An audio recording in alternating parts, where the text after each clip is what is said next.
Land revenue rules.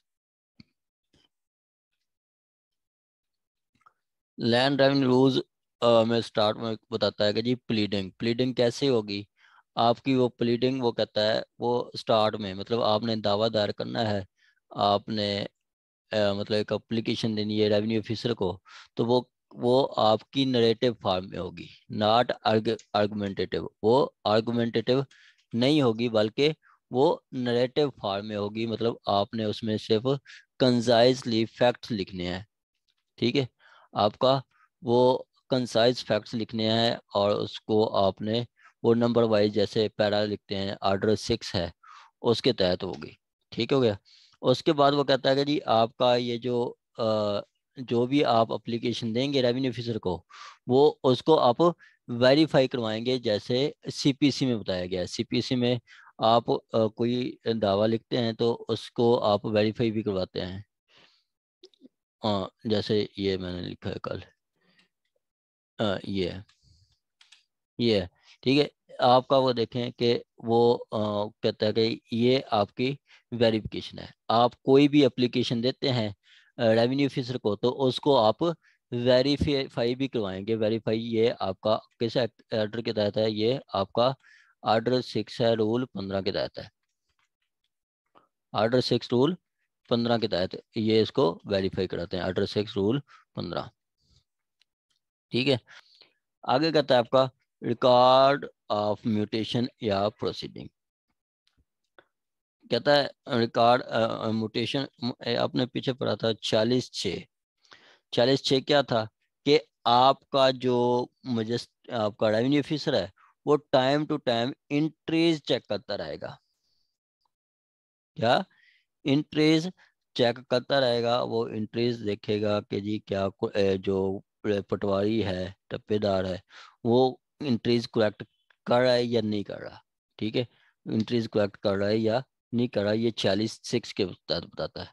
कहता है कि ए रिकॉर्ड ऑफ स्टेटमेंट पार्टीज या witnesses shall be made by revenue officer with his own hand or shall briefly examined by him facts which is deposed on the following drugs. ठीक है, कि वो आपका जो रेवेन्यू ऑफिसर है वो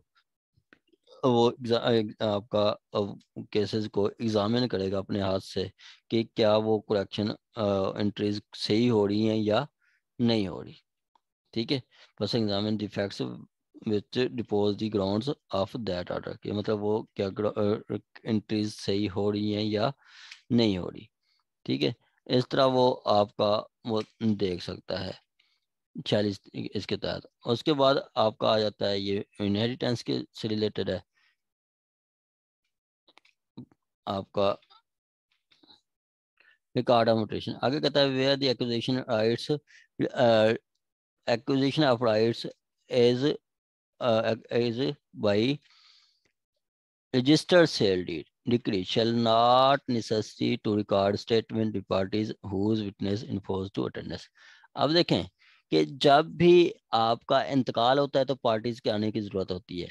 जब रजिस्ट्री वो आगे करवा जाता है फिर उसके आने की जरूरत नहीं होती।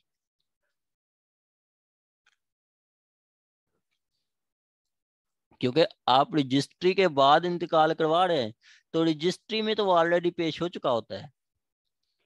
रजिस्ट्री में वो ऑलरेडी पेश हो चुका होता है तो दोबारा उसको आने की जरूरत नहीं होती। दोबारा उसको आने की जरूरत नहीं होती। ये मैं आपको ना एक रूल्स बता रहा हूँ उसके कि जी नंबरदार के रेवेन्यू स्टाफ के पास जो अब आप प्लीडिंग करेंगे तो कोई सूट लेके जाएंगे तो उसका क्या तरीकेकार होगा।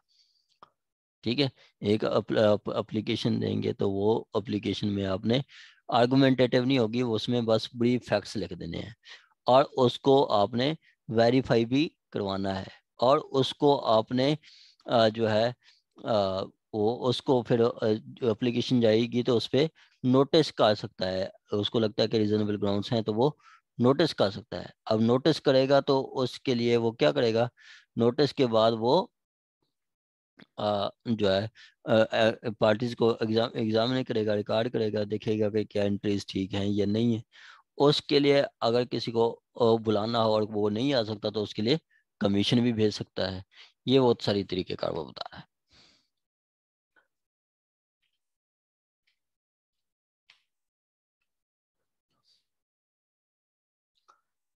आगे कहता है इसमें जो है नो म्यूटेशन ऑफ गिफ्ट और relinquishment of in respect of right inherited shall be attested until expiry of 40 days।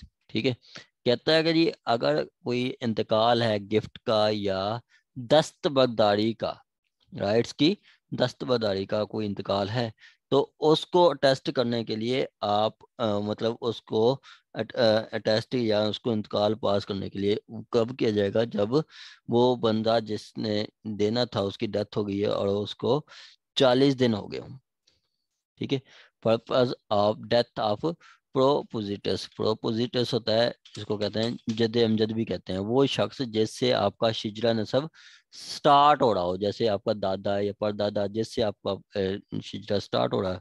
ठीक है, उससे मतलब आपने कोई दस्तबरदारी करनी है जिस जो कि आपको सक्सेशन आ रही है या किसी कोई गिफ्ट आ रही है, तो जो जिसकी तरफ से डेथ आपको विरासत आ रही है उसकी डेथ के 40 दिन बाद कर सकते हैं, उसकी डेथ के 40 दिन बाद कर सकते हैं। इसी तरह कहता है कि जब इंतकाल होगा विरासत का, ठीक है, तो disease not winter delimitation it shall send a copy of decision to district enforcement agency right of community. अब कहता है कि जी कोई इंतकाल हुआ आपका विरासत का, विरासती इंतकाल हुआ, उसमें किसी एक शेयर होल्डर को ऐड नहीं किया गया। सपोज के ये आपका राणा हारून साहब 4 भाई हैं, ठीक है, और एक बहन है। 4 भाइयों के इन्होंने जो प्रॉपर्टी थी इनकी दादा की तरफ से या वालिद की तरफ से, वो इन 4 भाई ने अपने नाम करवा ली और बहन को ऐड ही नहीं किया इन्होंने। ठीक है, तो क्या होगा फिर आपका वो जो मतलब जो रेवेन्यू ऑफिसर है वो रिपोर्ट करेगा इसकी किसको, ये एक कमेटी उन्होंने बनाई हुई है district enforcement of inheritance rights, उसको रिपोर्ट करेगा और रिपोर्ट उसके बाद वो आगे प्रोसीड करेंगे। उसकी वो डिस्ट्रिक्ट इन्फोर्समेंट की वो बता भी दी गया है कि वो कॉन्स्टिट्यूशन कैसे होगी। एक डिस्ट्रिक्ट कलेक्टर उसमें होगा, डिस्ट्रिक्ट अटॉर्नी होगा, डीपीपी होगा, एडीपीपी होगा। ठीक है, ये पर्सन आपके होंगे। आगे कहता है committee shall meet at least once, वो कमेटी एक हफ्ते में एक दफ़ा मिलेगी। आगे वो एक ये भी बात कहता है कि जी एक जब कमेटी देखेगी कि अगर वो मिस्टेक से हुई है ये राइट्स वगैरह से, तो फिर तो जो है कोई इशू नहीं है, दोबारा कहेगी कि उस सिस्टर वगैरह को ऐड करें। अगर उसको लगता है कि जी माला फेडरली पुलिस ने किया है और रेवेन्यू ऑफिसर ने माला फेडरली विद गिल्टी इंटेंशन किया है विद कनावेंस ऑफ ब्रदर्स या उनके जो रिश्तेदार वगैरह हैं उनकी कनावेंस से किया है, तो उस सूरत में वो रेकमेंड करेगी आप कंपिटेंट अथॉरिटी को कि जी इस रेवेन्यू ऑफिसर के खिलाफ आप प्रोसीडिंग इनिशिएट करें, इनके खिलाफ आप प्रोसीडिंग इनिशिएट करें। उसके बाद आपका कंटेंट ऑफ ऑर्डर लिखता है, record of proceeding and other act. उसके बाद वो कहता है content of order. Content of order में वो बताता है कि जी जब ऑर्डर लिखेगा तो उसमें रीजंस भी मेंशन करेगा। क्या करेगा, रीजन भी मेंशन करेगा। जब भी कोई ऑर्डर लिखते हैं तो उसमें रीजन भी देनी होती है, रीजन भी रिकॉर्ड करेगा। आगे कहता